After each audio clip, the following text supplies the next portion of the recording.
Hey all, yeah, just been a while, just dealing with a lot of BS in my personal life, so, yeah, just haven't been as much into the music of late, just a lot of high stress situations and everything going on at once, so yeah. Just jump in there, got a mix of some new stuff and, yeah, some stuff revisited, so I'm jumping right in. Let's start with the vinyl. This was a new purchase. So Doronko Gumo, Old Punks. I think they had three albums maybe. So Doronko was from Les Rosales de Nudes. He was the bassist. Um, so this one it skews a lot more towards like the noisier end of the Velvets. So yeah, really good album. I'd give it a solid 5. Apparently the vinyl's got a bonus track for the little sticker there. But yeah, if you buy it through Bandcamp, it's not that bad, and you get a free download or whatever, so you get 2 downloads. So that was pretty cool. Um, yeah, so I've been streaming this a lot lately, so just pull the trigger. It's awesome. No regrets there. This was what I bought a while back. I just dug it out. Biff Bang Pow, Loves Forever. So this one, it's on Creation Records, which I've had pretty good luck with. This is 88. I think like late 80s, early 90s Caroline Records, that kind of gothy, transitional sound. That's pretty much what you got here. Unfortunately, got a minor warp on it. I'm just going to have to invest on one of those like little vinyl weights because I think it'll play fine with the weight, but it's the first track's a little weird on the second side there. This one, yeah, so that one, I don't know. I wouldn't go out of your way to find this, but I see this stuff in the bin sometimes. I would pick it up if it's under $5 or something. I don't think I paid that much for it, even though it was sealed at the time. But pretty solid 4, maybe 4 1/4, 4.5. Yeah, but there's only a couple like really standout tracks on it. This one, excellent. That again, that kind of droney, psyche, modern psych drone stuff. Luminous Eye, Clockwork Moon. I want to say it's one of the guys from the label. He used to run the label Charnel House. Yeah, Charnel House. Like the burning the bodies in the Middle Ages, whatever. Um, yeah, so this is a solid 5. I love this album. It's worth checking out. Luminous High. I think they have a couple albums out, so I'm going to maybe hunt some of those down. Those from a few years back. Yeah, this one I showed recently, but yeah, if you missed it, worth checking out. Kit Sebastian, one of the guys is named Kit. I don't know where the Sebastian bit comes from. Guy Gal, I guess. Most of the songs are in Turkish, some English. I know Vinyl Douche has shown this, but again, solid 5, worth checking out. So it's kind of, yeah, it's like psych by way of, it's like pop psych, modern pop psych, I guess. A little bit of a, that French ya-ya sound going on there too. Worth checking out. And yeah, I picked this up a while back, but yeah, Jackson 5 greatest hits. It's definitely missing some because just when it came out, but yeah, I think there's a repress recently. So, 4.5, pretty damn good comp, worth checking out if you see it on the cheap. And then jump to CDs. This one I highly, highly recommend.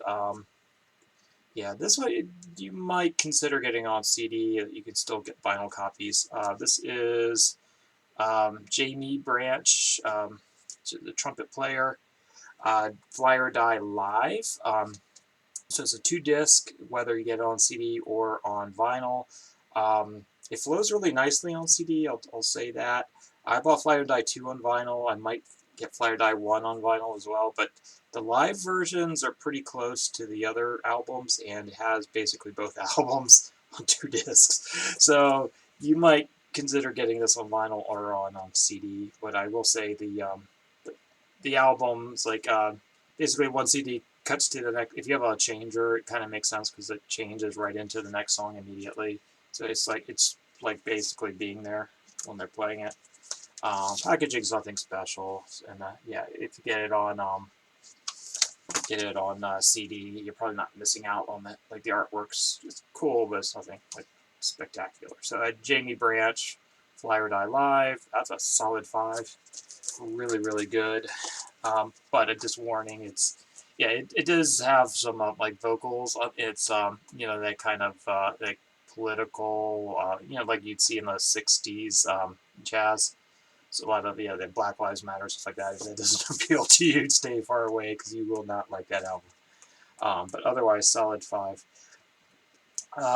Next one, this was a comp I got for free. Zenflash 5. It's a pretty eclectic mix. It's almost, well, not almost. It is too much, too much of a mix. It doesn't flow very well at all. If you read the liner notes, basically that we just threw everything in the order we got it because we couldn't figure out how to make it work, and it doesn't work. There's some really good tracks on here, but some really mediocre tracks as well. So Zenflash 5, and it's Amdus, yes, I guess it's called. But yeah, Zenflash, one word, 5. It's a miss. It came free with some other Zenflash stuff. So Zenflash being the label, but they do a lot of like kind of drone experimental stuff. That's basically what's on the comp. I'll probably give it some more listen just to pick out a couple more bands. There a couple bands did stick out, but it was some of them I already knew. So I was like, oh wait, I know that. Coach Whips. This was Peanut Butter and Jelly live at the Ginger Dinge? I don't know. Can't read the freaking font. But anyway, yeah. Again, solid album, Coach Whips. Kind of that revival stuff. I think on the cover it says like basically what White Stripes should sound like. Pretty much. Better than White Stripes. Coach Whips. Excellent. 5 stars all the way. This was a new purchase, but an older album. I have no idea how to pronounce that. It's O-O-I... Oh, it's upside down, sorry. That's the name of the band in the corner there. There. So O-O-I-O-O. So it's Yoshimi from the Boredoms. It's very similar to the Boredoms Super Roots stuff. So this one's a bit more tribal. I was listening to... The reason I bought this because I was listening to this around the same time. This one's got a little more of a funk to it. This one's got a little more of a tribal thing. They came out roughly about the same time. Both excellent. I give this one a slight edge, but they're both really solid. But definitely not for everyone. This one's definitely more accessible. This one's a little more out there. Both have like a strong African influence. And I would, yeah, this one has a stronger African influence. This one's got a little more of a funk thing going. But super duper albums, kind of that experimental by way of like R&B and African tribal, whatever stuff. Yeah, she's a drummer. I've seen some amazing stuff coming from Yoshimi in Japan just because like she has the resources. When she tours in the States, she doesn't have that. So I got to see her like do a drum circle with like 10 plus drums outdoor. It's freaking amazing. But yeah, for this guy, yeah. So both of these, I'd probably do like a 5 on this and like maybe a 4.5 on this. But really, yeah, worth checking out if you like that kind of more experimental stuff. This came by way of Sean's recommendation. He showed this in a recent video. Not this exact album though. This is their second album. Turkish Knives Pope, Mad Dog. I think Sean showed like a split, and I was looking into the reviews. And I was like, oh, this one's longer, and it's got all of them, so I'm just gonna get this one. No regrets. So kind of a drone experimental stuff. It does have a little thing going on though. Yeah, 4.5. I don't know if I go way out of my way to pick it up, but for me, yeah, I think he said there was like 5.5 people in the VC who would like this. Me being one of them. Yeah, I absolutely loved it, but definitely not for everyone, but pretty cool. Again, drone, very much not for anyone. I've shown this before. Spiral Joy Band Little Sparrow. This is on the, it's a local label here, VH Records. It's based in Northern Virginia, just outside DC. Again, experimental drone stuff. There's some, I want to say it has like a lot of stringed instruments, like violin or whatever. I don't know. It's been a couple weeks. I listened to this 2 weeks ago, 3 weeks ago. But yeah, I've only given it a few listens. It's pretty solid. I don't know if I go as far as 4.5, 4.25, maybe a little more than 4. But yeah, pretty solid album. Love the artwork. Spiral Joy Band. Might check out some of their other stuff, and I hopefully catch up live sometime.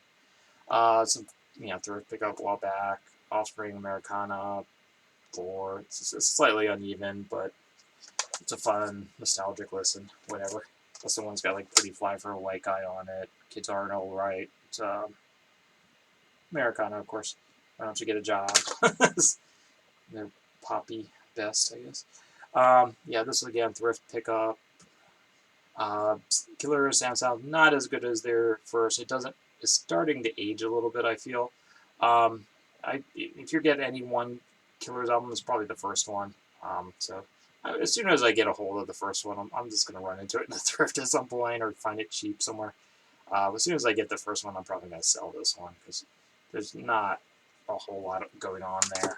It's all right, but it's pretty blah. I'm like, but once I have the first album, I'm never going to listen to that one again. So yeah, this one I've shown before.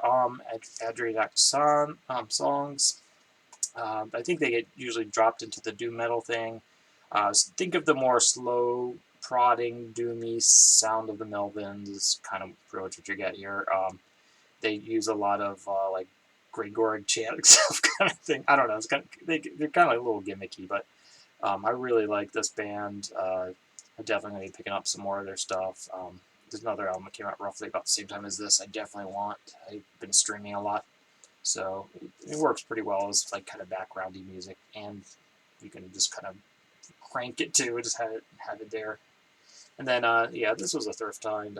James Bound, Godfather of Soul Live, on Master Tone Records, 1998. Probably a bootleg. I don't know. Pretty underwhelming. It does seem to be like it's probably towards his end of his life recording. This was mastered or whatever, 98. I don't know. It has no information as to where or when it was recorded, which leads me to believe it was a boot. And it probably was done in the 90s. It's decent. It sounds like it's a soundboard recording, but it's not. It doesn't sound like super duper professional. Yeah, I might hold on to it till I get some more James Brown in my collection. That's one of my regrets. I had a lot of James Brown in my hand in Japan. It was not terribly expensive, and I should have bought it. I just had too much stuff I was bringing back. But anyway, because I never see James Brown here. I don't know. I found tons in Japan, but not here. Anyway, next time I go back, I might pick some up. Like 3-ish. I wouldn't go out of my way at all for that one. Even at 50 cents, I don't know. I'm probably not going to keep it. Not very long anyway. So I'm going to sign out, guys. Hope you're well. Yeah, who knows when I'm next going to do another video. There's like a lot of stuff going on right now. Might get you in a couple weeks, might not, might be a month. Who knows? So yeah, catch you later. Hope you're well. And happy Easter or whatever. I think that's next week.